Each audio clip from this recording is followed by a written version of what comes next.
身为国防科大招财生的你，却因一场打架斗殴被判了10年有期徒刑。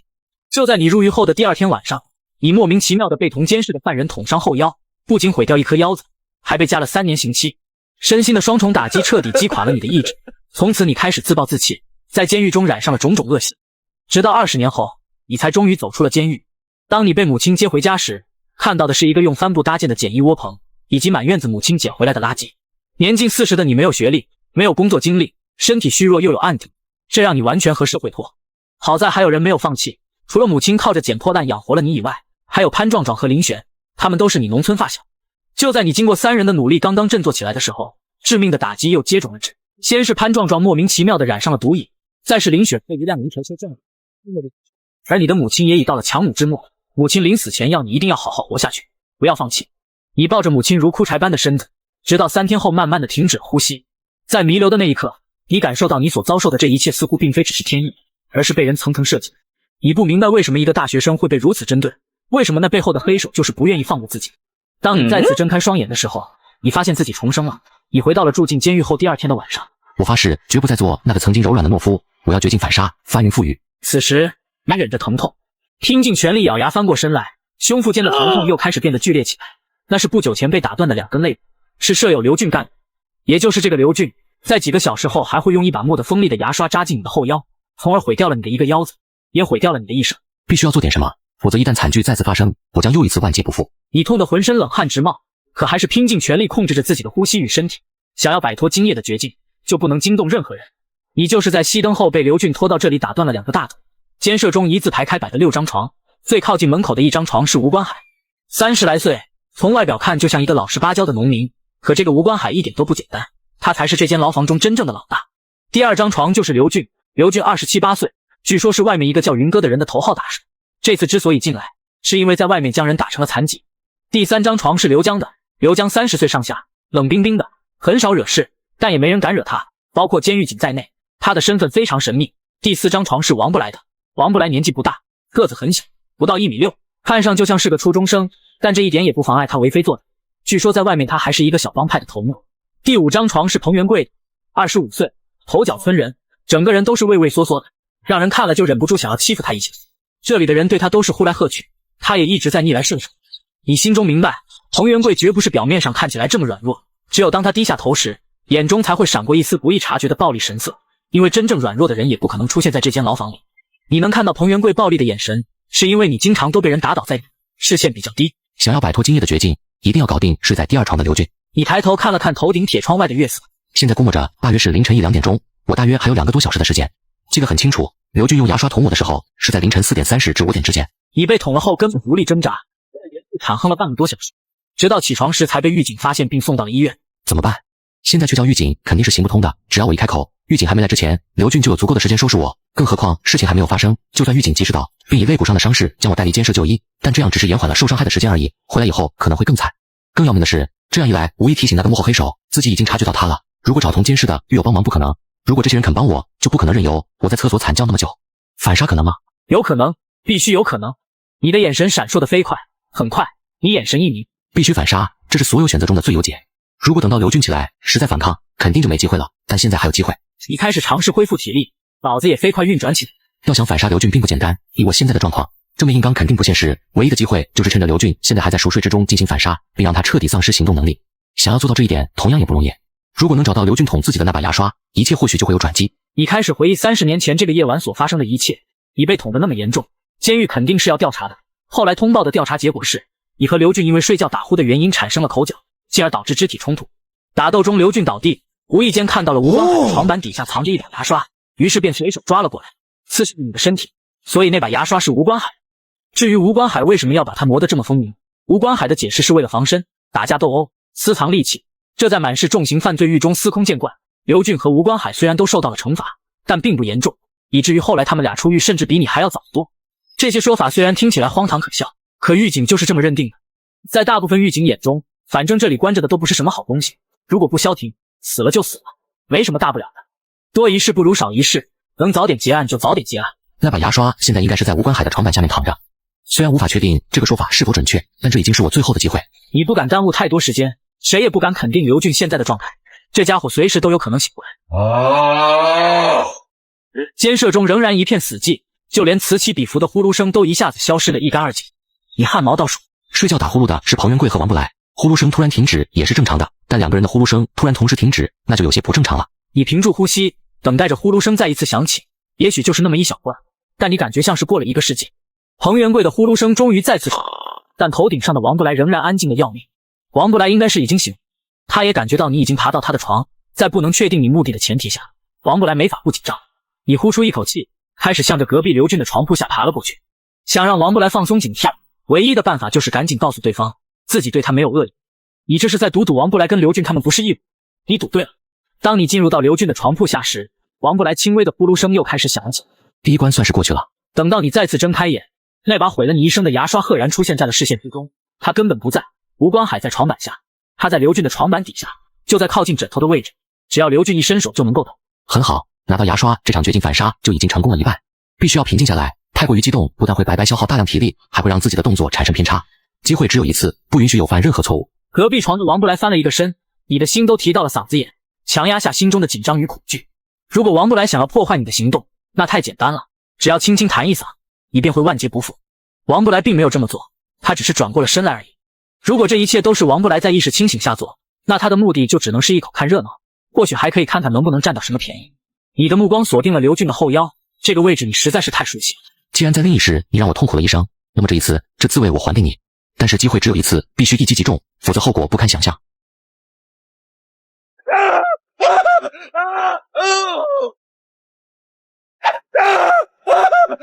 冲向了电池的位置，扑倒在地后，将右手伸进了电池内，将手卡进管道内后一咬，狠狠一咬，咔嚓，手骨断裂的声音顺着手臂传进你耳中，你痛得浑身颤。管道中还有一些残余的水，你眼前一阵阵发黑，这时候还不能晕。你不断咬着自己的舌尖，让自己保持清醒。此时监狱中彻底乱了起来，刘俊已经站不起来了，只是捂着腰在拼命惨嚎。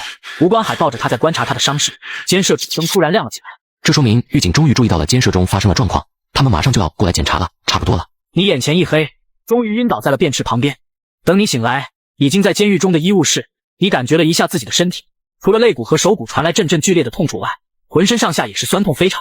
那还好腰子还在。你闭上眼睛，贪婪地呼吸着，生平第一次，你深刻地体会到了能自由地呼吸空气，真好，哪怕是在这不自由的煎熬之中。察觉到你已经醒来，护士过来看了看，一句话也没有说，谈不上温柔，但你还是给了他一个大大的微笑。接下来的2天里，除了医生和护士，没有任何人出现，你显得格外的安静，大多数时间都在发呆，睁着眼睛或者闭着眼睛发呆。这不是梦。这2天中，你已经无数次确认，这既不是梦境，也不是自己的臆想，这就是活生生的现实。确实是重生吗？重生成了30年前的自己，虽然无法解释，但这就是现实。这2天中，你已经慢慢说服了自己，接受了这个现实。2天后，病房的门被推开，2名穿制服的狱警走了进来，手上还拿着文件夹。你知道自海的第2轮考验马上就要开始，来的是一男一女2名狱警，你当然都认识，2人都挺年轻的。男的叫刘聪，刚刚警校毕业没多久，是个满身正气的小年轻，还没有被这座复杂的监狱所腐蚀。女的叫孙俪，年纪应该要比刘聪大那么一点，平时做的是文职工作，你与她的接触不多。对于刘聪这位正直的狱警，你心中还是很感激。如果不是因为有他的存在，你的日子还不知道会是多么的黑暗。于是你对着刘聪努力地挤出了一个笑容。说吧，你是怎么做到的？经历了20年的牢狱生涯，你早已经很清楚，不过这只是一种审讯技巧。如果换做另一时，你会惊慌失措，会极力撇清自己与刘俊事件的关系，这就正好中了对方的圈套。如果那样回答的话，刘聪第2句问话问的就会是你当时昏迷着，怎么会知道监舍中发生的事？这一次你的情绪甚至没有一丝波澜。报告，我是自己摔的。我问的不是你自己的事，是刘俊的事。刘俊的事？刘俊有什么事？我跟他不熟，他做了什么都与我无关。刘聪和孙俪对视了一眼，2人都能清楚感受到对方眼神中的疑惑与不解。你不知道刘俊发生了什么？报告，不知道。您看我这一跤摔得还挺严重的，当时就昏过去，连怎么到的这里我都不知道，又怎么会知道别人的事？安小海，我劝你老实一点，摔一跤能摔成你这样，你当大家都是傻子？孙俪的语气变得非常严厉，但这对你仍然起不到半点作用。报告，我确实是自己摔的，至于为什么会摔得这么严重，我不知道，也许是伙食不太好晕倒了吧。我们的伙食都是严格按照政府标准配给，你如果有什么不满意可以提，但这次我们过来是为了了解刘俊事件的情况，你如果知道些什么，一定要老老实实的说，老实说出来可以算你立功，等我们自己查出来就没有这种好事。我确实不知道刘俊都干了什么，我跟他真不熟。那好吧，你还有几天时间，你考虑清楚了，随时可以找我。刘聪显然仍不甘心，但却拿你一点办法都没有。医生的报道他们都已经看过，你不但肋骨断了2根，右手手骨也骨折了。在这种状态下，说是你刺伤的刘俊确实有些匪夷所思。同监室的几个人，刘聪他们也已经反复盘问过，所有人都只是咬死了，不是自己干的，同时也不知道是谁干的。嫌疑最大的当然还是因为你身上的伤就是刘俊干的，这一点是刘俊自己交代的。刘俊说他狠狠揍了你一顿，然后把你扔在了便池边。如果论动机，你的动机最大，但你的身体状况又不支持你做出这种行为，难道是他刺伤了刘俊后才又折断了自己的手骨？刘聪也曾想过这个问题，可最后还是否定了这个猜测。这太狠了，已经超出了正常人的范畴。刘聪详细了解过，并且非常为你感到惋惜。一个国防科大的高材生，就因为失手杀了人，落到了如今这种地步，一辈子都毁了，确实让人惋惜。从你入狱后这1-2天表现来看，你不可能是这种狠人。刘聪发现自己在面对你是很难做到心静如水，对你甚至还有那么一丝丝歉疚。毕竟你在监视中被人欺负成这样，刘聪认为自己也负有一定的责任。姓林的女学生生前来探监，你愿不愿意见？你点了点头。但我只想见林雪，暂时不想见我妈，请您转告我妈，我现在心情很不好，请她1个月以后再来探监。你是怕她看到你这个样子？是的，我不想让她伤心，她已经够伤心了。你不想让你妈妈伤心，她就不应该到这里来。刘聪稍稍有些激动，但很快又被他压制了下去。好了，我会转告她的。刘聪说完，跟孙俪2个人离开了。你深深地呼出了一口气，这是第2关，算是暂时通过。接下来该怎么办？你再次闭上了双眼，大脑飞快运转了起来。想减刑或者逃脱法律的制裁几乎不可能。在另一世，我们一家人，包括2个最要好的发小，最后都落得那样凄惨的下场，这绝不仅仅是命运造成的，这背后一定有一只看不见的大手在操控着一切。到底是谁？但答案好像并不难找，多半就是与被我失手杀死的那个人有关。不过，想在现在这种情况下找到答案太难了，只有等出去以后才有可能。我能顺利的出去吗？你的面沉如水，相对于他们来说，对方的能量实在太大，否则也不可能完成那一切。有这样一双强大到可怕的眼睛在背后盯着你，想要翻案几乎不可能。难道要老老实实的做完这10年牢？也不可能。既然对方的能量如此庞大，想要平平安安的服完这10年刑期，同样只是一种奢望。在另一世，你已经卑微到了尘埃里，可来自明里暗祸害却从未间断，以至于你在这暗无天日的监牢中整整度过了20年时光。对方为何一定要对我赶尽杀绝？这其中一定隐藏着什么我不知道的秘密。你深吸了一口气，强迫自己不去回忆那场意外的细节。现在想这些没用，当务之急是摆脱眼下的困境。以现在伤势来看，还能在医务室处待10天左右。10天后回到那间监舍中，刘俊肯定是回不来了。但那里还有一个吴关海，刘俊的针对来得莫名其妙，这背后一定是有人指使。而那间牢房中真正的老大是吴关海，所以对方找的很可能是吴关海，否则吴关海不可能为刘俊提供凶器，更不可能在事后还承认那牙刷是他的。这一点很重要，牙刷是吴关海防身的，大不了就是一个私藏利器的罪名，加不了多长时间的。而如此一来，刘俊捅伤我就只是个意外。如果牙刷是刘俊的，那他的罪过就大了。过失、激情、伤人和有预谋的迫害，量刑的标准是完全不一样的。所以刘俊是在吴关海的指使下这么干的，这个可能性非常大。既然对方冒着这么大的风险下了手，那么他们就没有理由停止。刘俊栽了，那是他自己的问题，吴关海很可能仍然不会收手。只有千日做贼，哪有千日防贼的道理？你很明白，如果不解决吴关海这个隐患，那自己迟早还会再次跌入那无尽的深渊之中。第2天一大早，你才刚刚醒来，病房的门就被推开，是林雪儿，这个为了你一辈子没嫁人的傻女人。小海，都是我不好，都是我不好。林雪儿哭得梨花带雨，已经无法说出一句完整，只是不停地责怪自己。你之所以会失手捅死人，就是为了林雪。不久前你放暑假回村，正在村头跟人打麻将，潘壮壮急匆匆地跑了过来，说林雪儿被人欺负。你想也没想就跟潘壮壮2人一起冲了过去。阿婆角村是个渔村，大部分都是渔民，村尾有一个不大不小的鱼市，林璇放假时就会在那里帮家里人卖鱼。这天鱼市中来了一群二流子，领头的是隔壁沙头村村长。这家伙是远近出名的混蛋，平日里就仗着自己的村长老爸横行霸道。林雪儿是远近闻名的小美女，这群二流子自然少不了要上前调戏她。林雪儿虽然长得很软萌，但作风却很彪悍。当你和潘壮壮赶到时，林雪儿正举着踢鱼的尖刀与这帮家伙对峙，不过对方人多势众，林雪儿已经被他们逼到了角落，你哪受得了这个？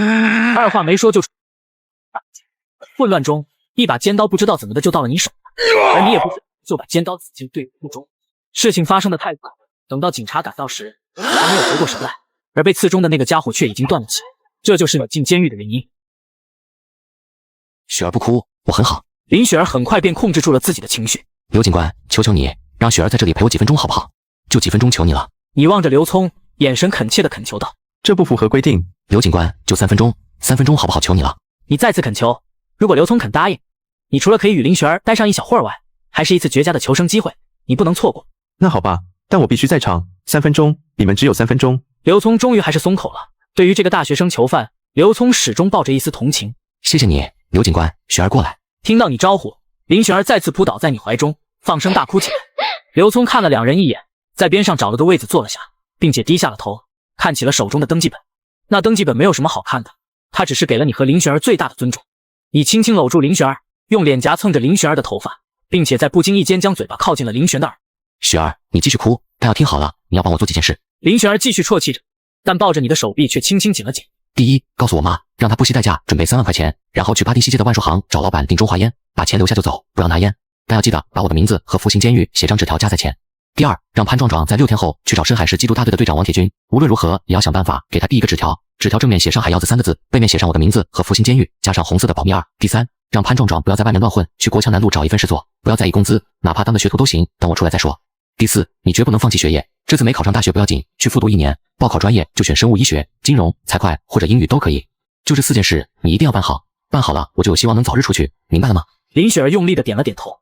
放心，我一定会做到的。小海，你要好好的，我会等着你，不管多长时间，我会一直等着你。看着林雪儿仰着脸认真的样子，你的眼睛有些发红。不管多长时间，我会一直等着。这句话如果放在30年后，几乎没人会相信。可你知道的，眼前这个傻女人，她真的做到。林雪儿等了你整整20年，20年后，她毫不犹豫地将整个身心都交给你。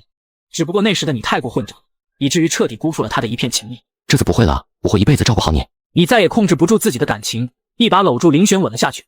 林璇浑身一震，但马上开始热烈的反应着。可3分钟已经到了，一旁传来了刘聪的提醒：你不怪刘聪，刘聪能通融到这个地步已经相当不错。你轻轻地推开了林雪儿。雪儿，时间到了，去吧，你要照顾好自己。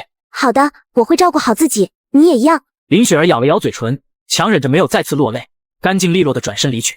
林雪儿从小就崇拜你的话，对于她来说就是真理。你拜托她的事，林雪儿下定决心一定要做到。林雪儿很清楚，你这是在自救，她绝不能坏事。值得吗？看着林雪儿离去的背影，刘聪忍不住问道：你的事他很了解，很清楚你与林雪儿之间的纠葛。值得，肯定值得。好吧，你好好休息，并往后要认真学习，好好改造，争取减刑。好的，我会的，谢谢刘警官。刘聪离开了，你躺在病床上看着天花板，终于长长的松了一口气。该做的已经做了，如今就只剩等待了。你并没有等待太久。第4天下午，杨远斌就出现在了病房中。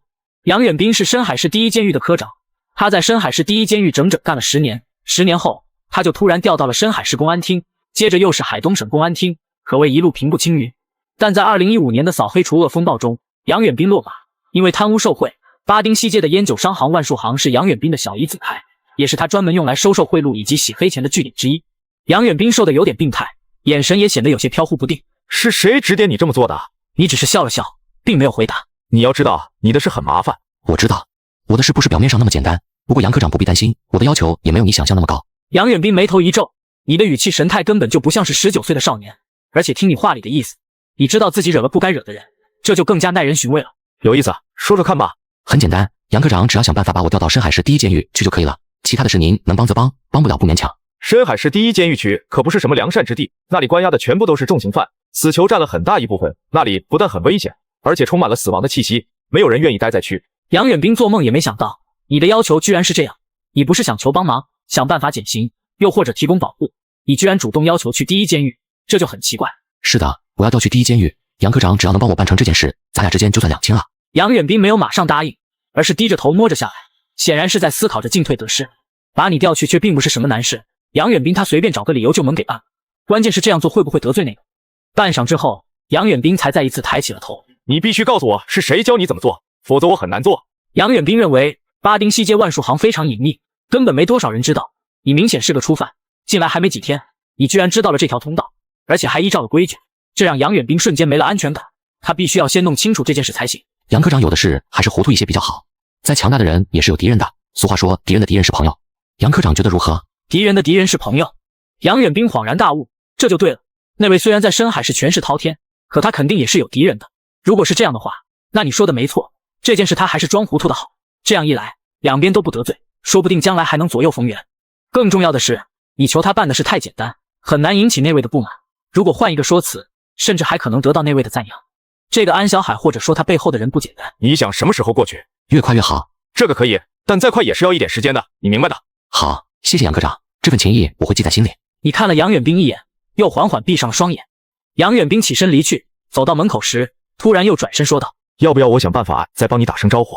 不需要了，我想我自己能处理好。杨科长都如此待我，我又怎么能让杨科长为难？杨远兵愣了愣，点了点头后开门离去，已长长的吐出了一口气。3万块在这个年代已经算得上是一笔巨款，这时候国企的平均工资也就在300-400块钱左右。你原本还在担心母亲一时间下不了这个决心，可看杨远兵来的速度，母亲几乎是没有任何迟疑就把这件事办。你心中既感动又悲痛。受到贿赂的杨局长犹豫了一会，特么的见了鬼了，不管了，反正又不是什么很过分的要求，就帮他办了吧。3万呢？今天白天，王铁军安插在海鹞子中的卧底失联了，本应是接头的日子，可到现在为止卧底一直没有出现，生死不知。从以往的经验来看，这名卧底警员很可能是暴露了，他一旦暴露，下场可想而知。这已经是暴露的第5个卧底了，都是优秀的警校学员，我不能再这么颓废下去了，还有许多工作需要做，只有将这伙毒贩彻底铲除，才能对得起战友们的在天之灵。王铁军开上了自己那辆捷达车，打算回去洗个澡睡一觉。当他开出市局大门时，一条黑影突然从一旁的绿化带中窜了出来，并且挡在了他的车前。你小子不要命了！我找缉毒大队的王铁军队长。找我？王铁军想起来了，白天似乎有人跟他提起，说门口有一个18、19岁的小子要找他，可那时候王铁军正为卧底警员着急呢，哪里有功夫理他？自然是让人把他打发走了。难道就是这个小子？这小子会不会是帮卧底警员传递消息呢？还真有这个可能，我怎么把这个给疏忽了？我就是王铁军，上车说。我能看看你的证件吗？看证件？这小子如此谨慎，说不定还真是卧底警员让他来的。王铁军立即将自己的警员证递了上去，潘壮壮没有接，只是伸着头仔细看了个清楚。王队长，有人让我把这个给你。潘壮壮将早已准备好的纸条扔进了车窗，扭头就要。王铁军赶紧打开纸条一看，纸条上写的3个字让王铁军大惊失色：海鹞子，居然是海鹞子！这3个字可是绝密，一般人根本不可能知道，就连我也是在1个多月前才确定了这个组织的名称。王铁军飞快地打开车门，想要寻找潘壮壮的踪迹，可潘壮壮早已经跑远，哪里还能找到他的身影？王铁军坐回车内，把小纸条翻来覆去的又检查了一遍，终于在纸条背面看到了另外一行字：深海市第1监狱，安小海，保密。安小海大部分时间都躺在病床上，虽然肋骨和手臂上的骨伤都已经开始愈合了，但安小海仍然装得很严重，不肯下床。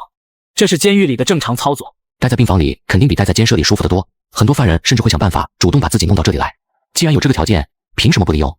傻子才会去。这天深夜，病房的门再次被人捅，来人正是大队长王铁军。在安小海的印象中，王铁军是一个悲剧式的英雄，他为了捣毁海鹞，几乎奉献出了自己的一切，父母、爱人、孩子，直至他自己的生命。如果要在深海市找一个可以完全信赖的正直的警察，王铁军是最合适的人选。王铁军就是我为自己找的第2层保险，只有进入了王铁军的视线，才能拥有一定的力量，对背后的那个大人物进行反制，因为王铁军是绝不可能跟他们沆瀣一气的。但是与王铁军关系的尺度拿捏，必须要分外小心才是。王铁军没有马上开口，而是盯着安小海看了许久后，才把那张纸条掏了出来，在安小海眼前晃了晃后，才掏出打火机将它点燃。你是怎么知道他们的？听说的。听谁说的？我在监狱里，还能是听谁说的？具体是谁？我要名字。对不起，不能说。你觉得这会由得了你？没办法呀，我给你名字，你不一定能问出来什么，但我肯定会没命。而且就连王队长你也保护不了我，这一点王队长应该很清楚。王铁军沉默了，因为安小海说的是事实。我抓到过海鹞子集团的人，可无论如何也撬不开对方的嘴。那家伙宁愿判死刑也不肯开口，并且很明确地说明了原因。他不开口只是一个人死，他一开口就是全家死，他没得选择。安小海如果真的给了我名字，还真不一定能问得出来什么消息来，但只要我前脚离开，安小海肯定小命难保。既然如此，那你找我有什么目的？有一个大人物想要置我于死地，我想得到你的保护。就凭你知道海鹞子3个字？不，凭你是一名人民警察，保护人民是你的职责。我不敢保证，我是市缉毒大队的队长，监狱不在我管辖范围内，我就算有心，也没有这个能力。王队长有心就足够了，我不求别的，只求如果有一天我莫名其妙的死在了这监狱里，那一定是没人害的。我希望王队长能为我沉冤昭雪。可我是一名缉毒警察，所以作为回报，我会充当你的线人，帮助你打掉海鹞子。就凭你？对，就凭我。说服我。我听说海丰镇一带2号很泛滥，你们是不是一直找不到他们的运输路线？我觉得不要老是盯着那些蜀道，有时候摆在明面上的通路才是最容易被忽略的。你的意思是说？我也只是猜测，具体是不是这样的，还需要王队长自行求证。不过如果他们能走明面上的线路，那说明线路里有人在帮他们。知道了。如果你提供的消息是真的，我可以考虑接受你为线人，但我更希望你不要想那么多，要相信政府。我可以用保密的方式给你报功，这对你减刑非常有帮助。我相信政府，我只是信不过那些隐藏在政府中的极少数的害群之马。王队长，我还是要提醒你，这件事最好不要搞得大张旗鼓的，容易走漏消息。还有，你跟我见面的事，也最好不要有任何人知道。这个用不着你提醒，我知道该怎么做。走了。王铁军离开的很干脆，看样子是急着去调查那条2号运输线。这些其实是上一世安小海看新闻知道的。如果安小海愿意，他甚至可以将活跃在海东省的大部分毒贩全部直接告诉王铁军。可是不能这么做，因为无法解释，过犹不及。如果被王铁军怀疑上了，那就更麻烦了。我确实有能力救更多人，但前提是我必须先救自己。王铁军虽然没有给我任何承诺，但给我的感觉却要比杨远兵靠谱得多。接下来又只有等待了。此时缉毒队队长通过我提供的信息，他的行动已经有了结果。说说你的条件吧。我的条件我上次已经说过了，就那些。对，就那些。这次行动很成功，收获颇丰，我可以打报告，想办法帮你减刑。不需要，你这样子我只会死得更快。你确定有人想要害你？王铁军纳闷的是，安小海一直说有人要害他，可他一个乳臭未干的小子，害他干什么？非常确定。能不能告诉我是谁？说实话，我也不知道，不过必然是跟我弄死的那个人多少有些关系。我可以帮你查。不用了，谢谢你。王铁军这个人太正直了，让他去抓毒贩没问题，调查这件事儿还是算了。一来是越界了，二来是安小海断定王铁军不是那个人的对手。王铁军万一给搞砸了，不但害了自己，更是害了王铁军，他的处境并不会比安小海更安全。这一点安小海是心知肚明的。你被判了10年，我没有那么多时间等你出来。想让安小海帮忙破获海药子集团，他等在监狱里肯定是发挥不出太大作用。王队长，你追查海药子恐怕已经不止10年了吧？王铁军再次一愣，紧接着表情迅速冰冷。其实王铁军追查海药子已经不止10年了，在这段漫长的岁月中，王铁军失去了许多，包括4名他亲手挑选、培训的卧底，以及一个与他亲如兄弟的战友罗向阳。你知道的太多了，这让我很怀疑。王队，不管你信不信，我暂时只知道这么多。我已经申请调监区了，应该很快会调到 A 区去。A 区？是的，那里都是重刑犯，跑粉的不少。我花点心思的话，应该能为你探听到不少消息。你仅仅是为我探听消息？当然也是为了我自己。每个月我会向你汇报一次。当然，具体要怎么汇报，我还得再想一想。主要是这件事知道的人越少越好。你不用反复强调这一点。你真正的用意是让我每个月都关注你的情况，一旦你发生了什么意外，我会很快知道，对不对？果然什么都瞒不过王队。可以，还是由我来安排我们沟通的方式吧。我还会想办法安排你进行一些必要的培训。我可谢谢你了，王队。但是培训什么的，真的不用了。不用了，你要清楚，你将面对的是一群什么样的亡命之徒。正因为我很清楚，所以不需要了。你们身上有一股特殊的味道，我怕沾染上，那样更危险。安小海说的不无道理。卧底警员正是因为接受过长时间系统的警察培训，所以无形中身上会背负许多枷锁，这让他们看起来多多少少会与真正的犯罪分子有所区别。这或许正是他们会暴露的原因之一。你家人递交的上诉，法院已经受理了，真的不需要我做些什么吗？不需要。如果王队真想帮我，也不是不可以，但一定不能通过正规的渠道，最好能做成开后门的样子。我想这个王队应该不擅长吧。王铁军没有回答，又看了安小海好一会儿后，转身离去。听着王铁军逐渐远去的脚步声，安小海深深地呼出一口气。看王铁军的神态表情，他肯定不会袖手旁观的，这一点我深信不疑。王队长啊，但愿你不要坏事吧。就在这时，医务室的门突然又被推开。当看清楚病床上的那人后，安小海的眉头突然皱了起来。哎，是你啊，偶像哥，你怎么也在这里呀？好巧啊，巧飞机啊！偶像哥，原来你不认识我了。自我介绍一下，我是徐天佑，幸会。安小海虽然没动声色，但心中已是惊涛骇浪。他终于认出了眼前这个人。徐天佑是海佛业贩毒集团的公子哥儿，他的老爸就是海西省大名鼎鼎毒枭海佛业徐崇华。多年后，就是徐天佑一伙人，他们被警察包围在了一座海岛上。这些人仗着手上有各种的轻重武器，负隅顽抗了将近1个月。等到他到被抓住时，已经瘦得皮包骨。这场战斗的最后有现场直播，徐天佑被从藏身的山洞中拖出来时，有一个正面特写。偶像哥，你给点面子啊，跟你握手呢，别不理我啊！安小海深知徐天佑的可怕，别看他说的笑嘻嘻的，如果真的不顺他的意，说不定他就能笑着给你来上一刀。这家伙就是个疯子。多一事不如少一事，配合一下就配合一下吧。哈哈哈，终于跟偶像哥握到手了，开心！哈哈哈。徐天佑，你老实点。那位跟过来的警察用手铐将徐天佑的2只肾全部铐在了病床上，离开前还狠狠瞪了安小海一眼。房间中安静了下来，一夜飞快过去。安小海迷迷糊糊的清醒过来时，总觉得哪里有些不对。刚一睁开眼就看到了徐天佑的大脸，原来徐天佑这家伙将一边床栏杆给掰断了，然后拖着整张病床凑到了他边上。这就离谱。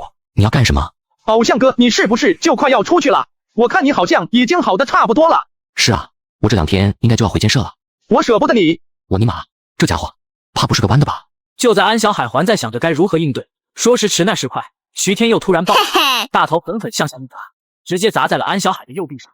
偶像哥，你忍一下，很快就好了。我把你的手再搞断，咱们就可以多在一起待几天。我带你妹呀！安小海勃然大怒，这徐天佑就是个变态。安小海下意识一脚就踹了出去，正中徐天佑小腹。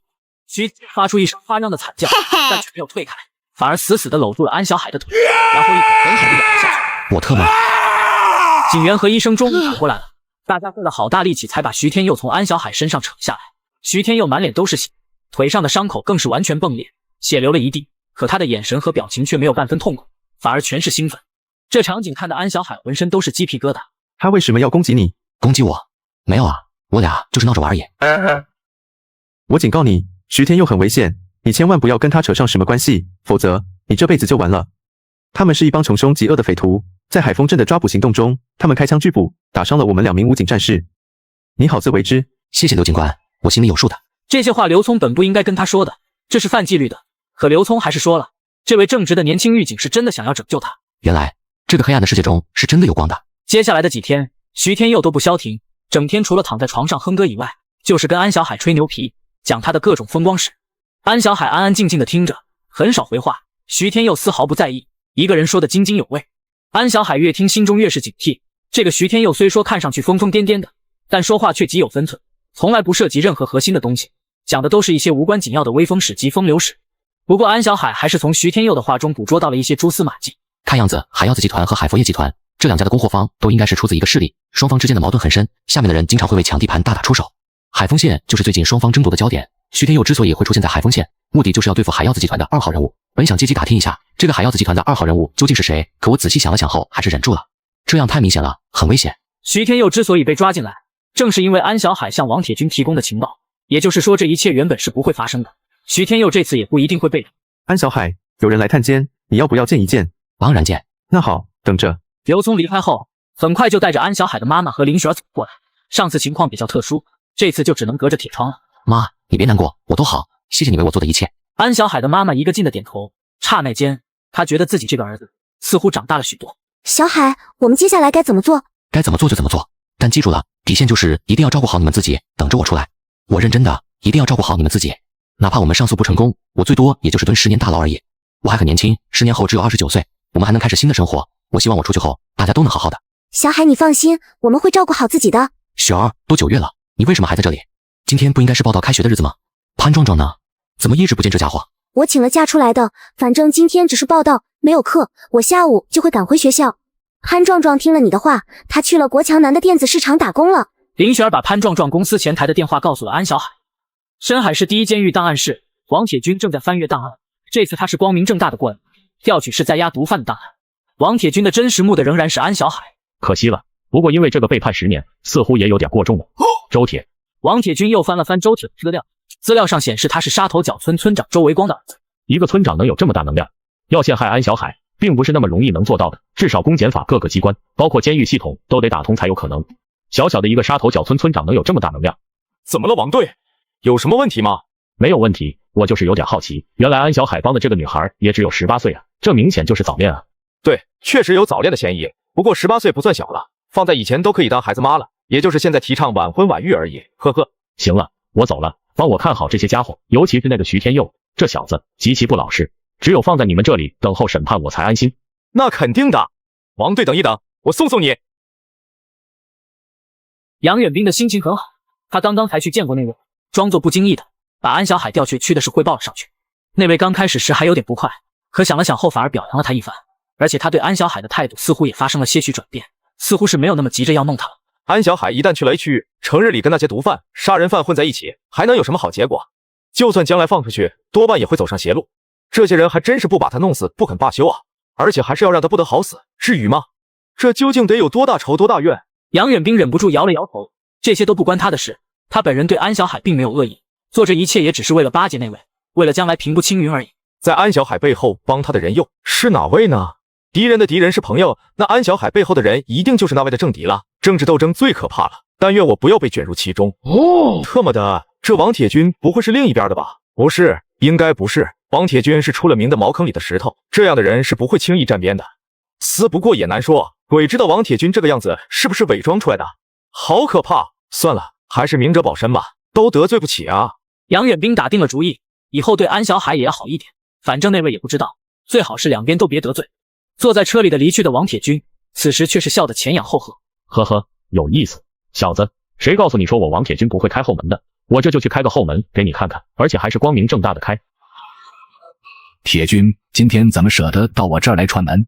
到你这里当然是无事不登三宝殿。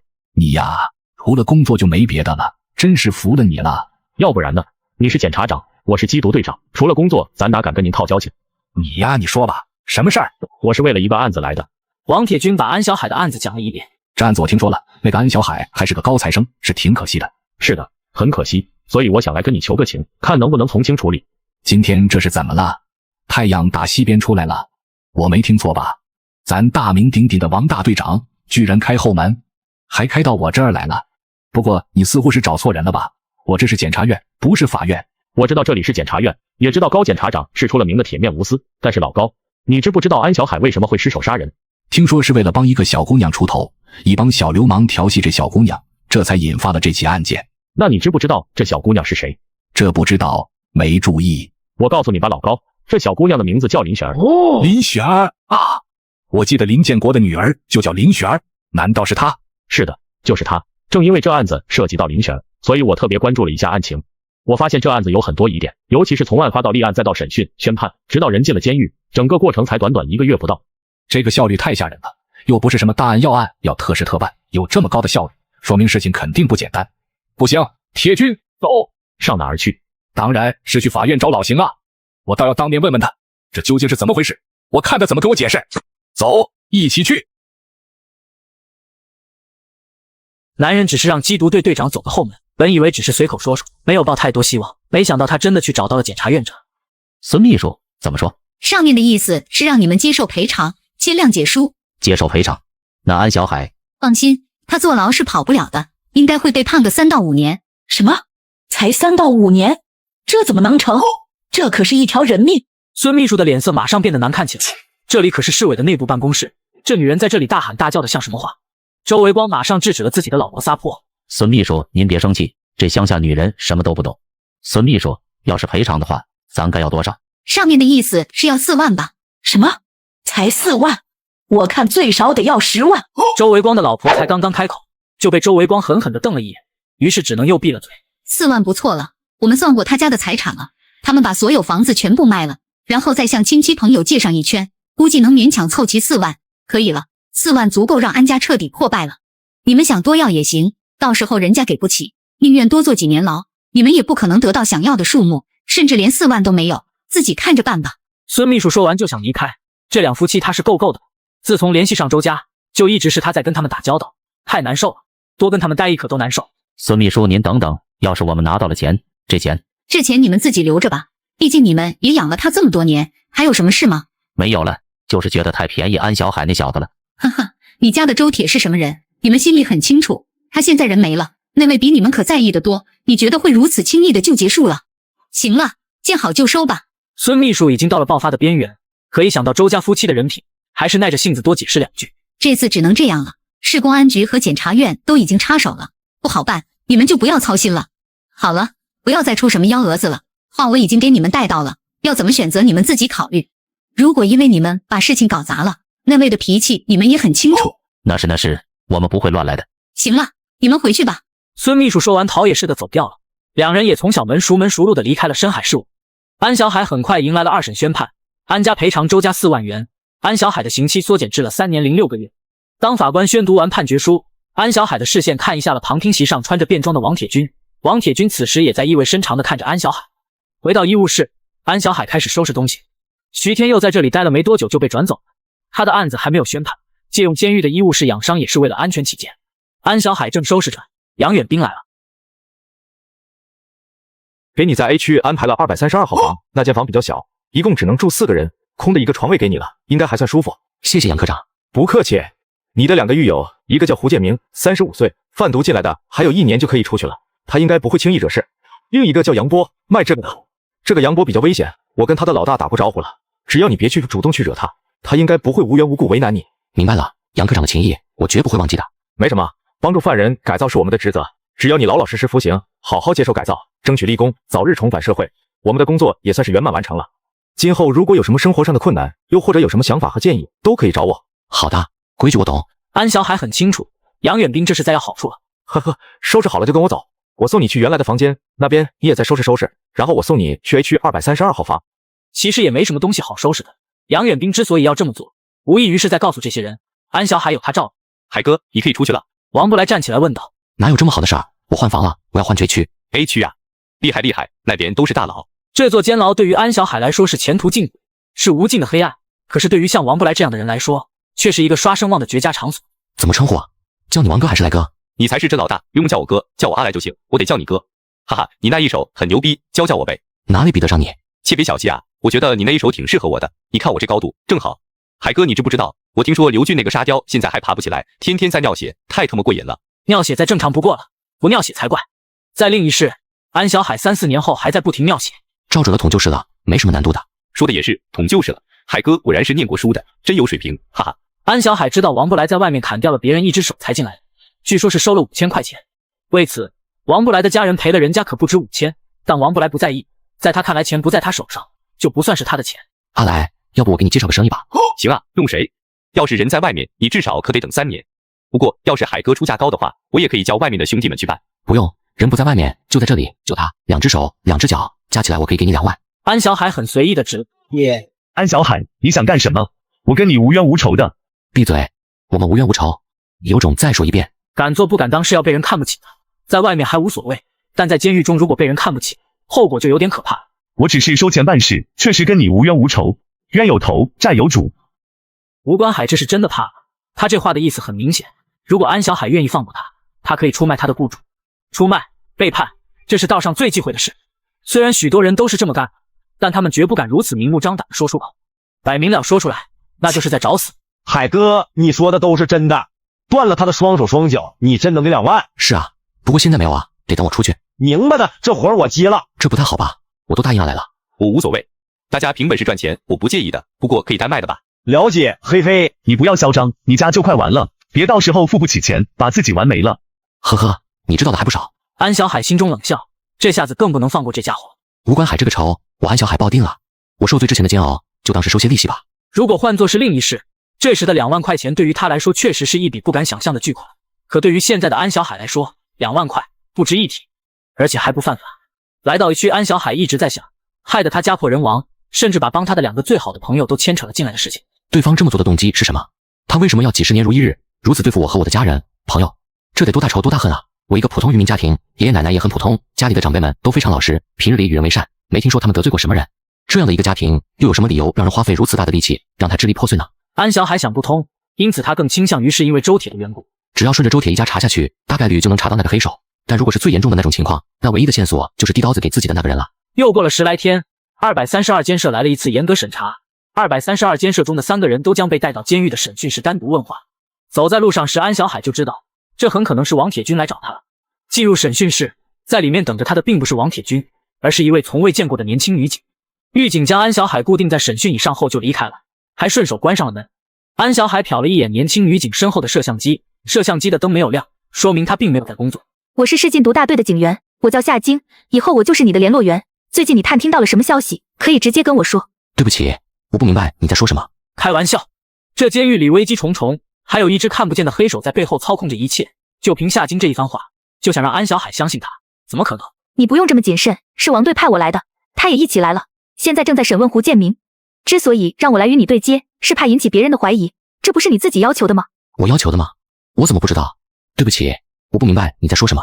眼前这个年轻女警漂亮是够漂亮的，但能力实在是太差。如果真是王铁军让她来当自己的联络人，安小海绝对不会同意。半晌之后，夏晶拿安小海完全没了办法，只得起身开门离去。怎么，对夏晶不满意？没有什么满意不满意的，她太嫩了，我信不过她。确实是有点嫩，刚刚毕业的。你知不知道，我把她要到缉毒大队来，有很大一部分原因是因为你，我想让她来当你的联络人。她不合适。为什么？她太漂亮了，太打眼，很容易被人记住。你说的也有些道理，不过我找她有我的理由。夏晶是你的师姐，刚刚从国防科大毕业，品学兼优，能力出众。她的理想是当警察，所以参加了警队的招聘考试。正因为夏晶是你的师姐，所以很合适做你的联络人。掩护的身份是你的女友，你们在学校的活动中相识，双方都互有好感，所以她毕业以后就来了深海市找你，你们接触联系也就顺理成章了，不容易引起外人怀疑。她比我大，这很重要吗？夏晶是一个大美女，一个美丽的女人，往往会让人忽视她的年龄，而且她并不会比你大太多，也就2岁而已。你看上去倒是比她沉稳了太多，我倒是觉得你们俩站在一起看着挺合适的。我说了，不合适。夏金除了太大眼以外，还太嫩，跟他合作我怕会被他害死。还有，王队，你想过没有？这事儿要是被雪儿知道了，会是什么后果？会是什么后果？雪儿会把他生撕了的，不要给我找麻烦，而且是这种大麻烦。安小海，我知道你为什么要来找我，一方面你是想让我能在暗中保护你，让你顺利的度过这几年的牢狱之灾，另一方面也是在为出狱以后做打算，对不对？你想通过我，通过立功，抹去你的犯罪历史，至少让他不再成为你人生的障碍，我说的对不对？安小海，你真的很聪明，这确实是一个非常不错的选择。但是我更要提醒你，我们的工作很危险，如果你真的要当我的线人，我劝你最好跟林璇儿先做个了断，否则你就是在害他。在这方面，我们有过许多血的教训。对不起，我不能这么做，我必须跟林璇儿在一起。雪儿是我活下去、战斗下去的最大力量源泉之一，我不可能放弃雪儿，除非她放弃我。但这样你会多出一个巨大的软肋。人都是有软肋的，我当然有软肋，还不止一个。王队，你难道就没有软肋吗？王铁军再次沉默了。是啊，他也有软肋，他的妻儿父母都是他的软肋。可是为了工作，难道要把他们都放弃吗？算了，这个问题我们先搁置吧。你不接受我的方案，那你的方案是什么？潘壮壮，就是那天晚上给我扔纸条的那小子。可我觉得他好像有点不太聪明的样子。不需要太聪明，可靠就行。你确定要把他也拉下水？那好吧，你们打算怎么做？潘壮壮现在在国强南一家电子公司打工，那里的前台有电话。我每周有一次机会给家人朋友打电话，我会在电话里把消息传给他，你定期去他那里取就好了。如果有特别紧急的事，我会让他去送给你。也行吧，我能去找潘壮壮，跟他商量一下传递消息的方式吗？不用这么麻烦，你把你的传呼号给他就行了，他会把密码发到你的户籍上，用密码本的方式把页数、行数、字数3个数字一组。你还懂这个？王队忘了，我曾经是国防科大的学生啊。是啊，你曾经是国防科大的学生，还是海东省高考前10名。我承认，我小看你了。那密码本用什么书？就用87年版的《基督山伯爵》吧，深海市出版社出版的。好吧，先这么着吧。如果我有什么紧急情况需要找你，我还是会派夏金过来。我老是自己过来，有点太招摇了。他以什么身份过来？你的师姐，你的暗恋者，这总行了吧？可他已经穿着警服在这里露过脸了。这你就放心吧。他来的时候戴着口罩，没人见过他的脸。他只要穿上便装，再化个妆什么的，应该不会有人认出来的。放心吧，这只是为了防止意外发生留的后手而已，不一定会用得上的。行了，时间差不多了，有没有什么消息要告诉我的？有，我偶然间听到一个消息，有人买了武器，准备打劫深海市精密仪器厂。知不知道是什么人？知不知道时间？什么人不清楚，但时间大约可以确定，应该就是这个月。他们打算在精密仪器厂发工资之前动手。知道了，还有什么消息吗？那好，我得先走了。据我所知，精密仪器厂发工资的日期就在后天，我得赶紧回去找相关部门布置一下。杨科长春风满面呢，这是又赶上什么好事了吧？孙秘书好久不见，越来越年轻漂亮了。这孙秘书实在是，不过他的主意却不能打，懂的都懂。呵呵，小嘴还挺甜。听说这次学习的名额给你了呀？孙秘书说笑了，我能去学习，还多亏了哥哥提拔。我正想着要找个机会去拜会一下哥哥，好当面聆听领导的教诲，只是不知道哥哥什么时候方便。原本杨远兵作为一个小科长，贸然去拜访肯定是不合适的，隔着太多层级了。不过孙建春既然主动叫住了他，还把话题往这上面引，杨远兵哪还会不明白是什么意思？他现在就有空，他刚刚还提起你呢，说你工作做得很不错，如果你想去拜会他的话，现在就是个好机会。那太好了，我现在就上去。进来。两人跟他聊了许多，但让杨远兵没想到的是，话题最终兜兜转转，却是来到了安小海身上。安小海的身份比较特殊，所以我才多关注了一下。可拉倒吧，身份特殊的犯人多了去了，也没见你关心一下，这100%就不正常。虽然心中疑惑，但杨远兵没有任何犹豫，迅速将安小海的情况详详细细的给刘明汇报了一遍。刘明听了后还问了很多问题，最后居然暗示杨远兵把徐天佑也关到232号去。这就有意思了，把安小海安排到原来的监舍，是领导暗中打个招呼，所以我还以为刘明是安小海这边的后台。可我听了半天发现，原来刘明居然也在隐隐针对安小海。徐天佑可不是什么善茬，他是一个有点神经质的穷凶极恶的人，情绪非常不稳定。把他安排到安小海那间房去，还能有什么好事？这明显就是对安小海不利。这安小海得罪的究竟是什么人啊？事情变得越发扑朔迷离起来，杨远兵甚至心里都有点打退堂鼓了。安小海那边同样也不好去得罪，不过也不能走得太近，省得殃及池鱼。但是两边的要求我都尽量满足，这样的话，不管哪边赢了，我都能捞上点好处。对，就这么办。杨远兵一边想着一边离开了大院。此时到了吃饭时间，安小海早就发现有好几个人总会有意无意坐到自己身边来，并且会小声的跟他套近。安小海总是笑眯眯的，表现的既尊重又谦逊，但心里充满了警惕。想要伤害你的人，往往需要先靠近你，否则他们下手的难度就会大许多。这个道理安小海再明白不过。吃完饭刚回到宿舍，偶像哥，真的是你吗？偶像哥，好巧啊！要说这里最危险的地方，那非得是澡堂和厕所莫属，懂的都懂。安小海和徐天佑两人不但年轻，而且长相都算得上清秀帅气，于是他们的风险便成倍增加了。安小海对澡堂和厕所是有心理阴影的。安小海原本以为凭着徐天佑在外面的背景和势力，没有人敢打他的主意，可现实却刚好相反，徐天佑受到的针对甚至比安小海来的还要更加。两人经过一番殊死挣扎后，又双双躺进了医务室。徐天佑出奇安静，只是仰面朝天躺在床上，眼神空洞的可怕。半夜，安小海感觉有些不对，迷迷糊糊的醒来，一睁眼又看到了徐天佑的一张大脸。偶像哥，你别紧张，跟你说个事，这次我可能出不去了，你能不能帮我一个忙？先说说看。你如果出去了，帮我去海西省找一趟我老爸，提醒他一声，鬼六必须全家嘎，让他别忘了。徐天佑说得很平静，平静的让人毛骨悚然。徐天佑的老爸就是大名鼎鼎的海烈，他是区势力最大的头目之一，今天在澡堂里揍他们俩的，并没有此人。带个话而已，没什么大不了的。鬼六敢对徐天佑下手，说明他并不惧怕海佛爷，他背后的实力肯定也很硬，甚至很可能鬼六的实力原本就与海佛爷是敌对的。那么鬼六背后的实力究竟是哪一股，就很耐人寻味了。忍一忍吧，过几年我先出去后跟你老爸说一声，或者你想办法把消息传出去，你的日子就会好过许多的。你不懂的，我可能等不到那个时候了。挺好的，也许这就是罪有应得吧。偶像哥，我告诉你个秘密，鬼六的亲哥是我弄的，他洗的还挺惨，嘿嘿。安小海一愣，原来徐天佑与鬼六之间还不仅仅是斗争，里面还涉及私仇，这就没什么转圜余地了。偶像哥，你知不知道刘俊为什么要弄你？不知道。我知道，是有个大人物想要你好看，开出了价码要弄你，但又不要让你洗，那价格我听了都有点动心了呢。这事儿你听谁说的？前阵子听一个粉仔说的，具体是谁不能告诉你，你懂的，但消息是真的。我一直很好奇，这个大人物为什么要对付你？你把人家老婆女儿都那个了，还是咋的？安小海轻轻一笑，到现在为止，能肯定的是，想要他洗的，除了周铁的村长老爸以外，安小海真的想不到其他任何人。你不好奇那个大人物究竟是谁吗？算了，不跟你卖关子了，都特么没几天活头了，没意思。告诉你吧，要弄你的人是胡海空。